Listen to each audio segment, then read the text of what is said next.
I was in church one Sunday and I was due to speak, and I was standing in the front row, and I couldn't even sing. I had lost all strength. I opened my mouth and nothing but air came out. I couldn't form the words.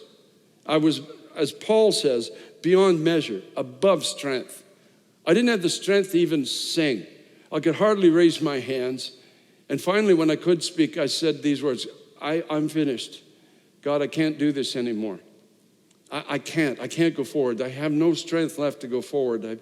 I've given it all. I've laid it all down on the road. I've run the country and countries serving you, and I'm out of strength. And it was at that point, it's only ever happened once in my life, I heard an audible voice, not an impression on my heart, an actual voice. In my right ear, somebody came behind my shoulder and said these words, I've come to help you.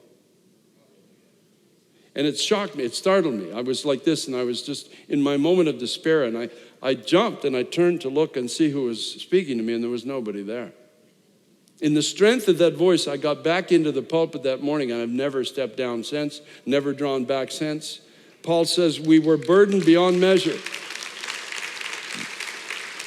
God had to come and enable us. And I know there's people here today that you're on fumes. Your bones, you've come to fire in your bones, but your bones are burnt, and you know it. You say, I don't know how I'm going to go forward. I love God, I do. And I could hear it in your worship. I don't think there's anybody here that doesn't love God. You really do love God. And that's not even the issue, but it's the issue is the strength to go forward. The issue is, I don't know. I don't know how I can love the situation I'm in now. I don't know how I can go forward. If Paul thought he was in trouble, he obviously wasn't co-pastoring my church, because I feel the same as Paul did.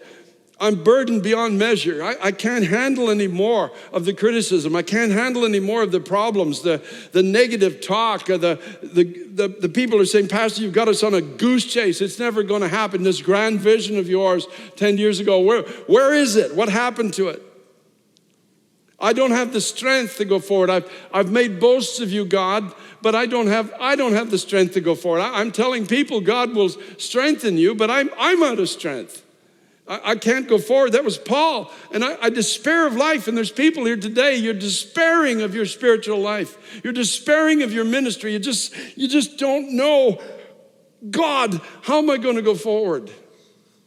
And I want to tell you that's not an abnormality. That's part of the natural journey of every believer in Jesus Christ. There is a point where we die that we might live.